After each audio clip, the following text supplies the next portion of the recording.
Bill Cooper, is this true? Look what I got in the mail. And just literally flipped the world over on its ear. And I've been in front of the public ever since. So I think basically those are the reasons. They don't believe that the public's really going to listen to me, and so far that's been true. There is a small group of people all over the world who are awakening, who are beginning to understand that they've been living their life in fantasy land, and who are actively seeking the truth. But by and large, when the secret power structure says, as I've put in the first chapter of my book, right out of one of their own technical manuals, that a nation or world of people who do not use their intelligence are no better than animals who do not have intelligence, and thus are stakes on the table by choice and consent, they're absolutely right about the majority of people. It's one of the things that has been an illumination to me, is that they're not always wrong. And many of their goals are the right goals, but the method that they're using to reach that goal is the wrong method. In other words, if you set out to create a perfect world where there will never be any more killing, but to reach that point, you kill 2 billion people, you have become what you're trying to avoid. Right. And it can't happen that way. If you want to create a world of peace, it has to be done by peaceful methods. Means. Yeah, if you murder someone to destroy a murderer, you have become what it was you set out to destroy, and thus it wasn't destroyed at all. It was perpetuated by that very action. And that's what these men are doing. They rationalize everything they do so that they feel better about it. But what they are doing is becoming what it is that they want to get rid of, and the world will never be a safe place for anyone as long as there are men who do these things.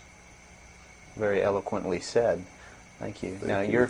your message to people, once again, is don't believe anything.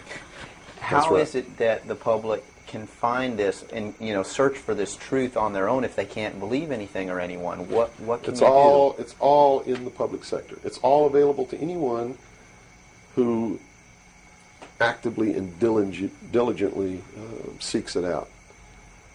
Everything that's in my book, Behold a Pale Horse, is everything in here, all the documents that are in here, everything that's in this book is in the public domain. Can be substantiated? Yes, and I intentionally wrote this book not using anything that wasn't available to the public to show people that, yes, if I can find this information, so can you.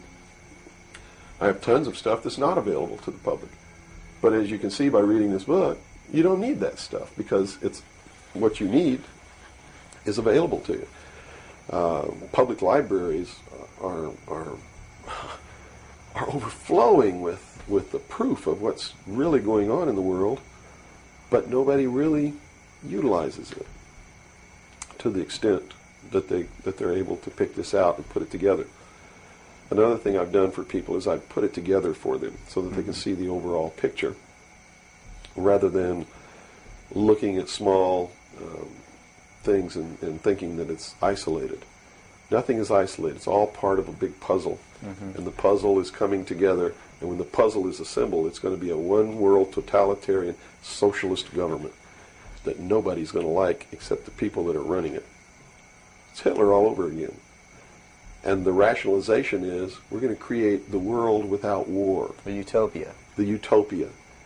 But they will never create that utopia because they're not dealing with the problem that makes them want to create it, and that is the inherent flaw in each individual human being that makes us do the things that we do. Until that's overcome, there's never going to be a world without war or without rape or without killing or without robbery, and anybody that thinks that there is has already gone off the deep end. So the method is, here, I'm going to hold a gun to your head so you won't rape, you won't kill. That's right. Yes, okay, I understand.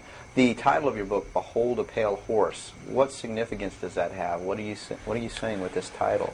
This title is from the book of Revelations, because I have to tell you this, and you may think I'm nuts if you want to, but this is the truth. Either these men are following the book of Revelation, the book of Revelation as it is in the Bible, They're either following it, just like a plan, and bringing the prophecies in there to pass to manipulate and control those who believe in those prophecies and neutralize them, so to speak. In other words, if this is written in the Bible and God has ordained it, who am I to resist? It must come to pass, so I'm not going to try to stop it. Okay. What a perfect way to neutralize the opposition right off the bat. Or there really is a God, and what he said was going to come to pass is coming to pass. And I named this, Behold a Pale Horse, from chapter 13 of the book of Revelations. The fourth horse, the fourth horseman of the apocalypse is the pale horse. And I looked, and behold a pale horse, and his name that sat upon him was Death. And hell followed with him, and power was given unto them over the fourth part of the earth, to kill with sword, and with hunger, and with the beasts of the earth. And that is taking place now today. The fourth horseman is riding across the world now.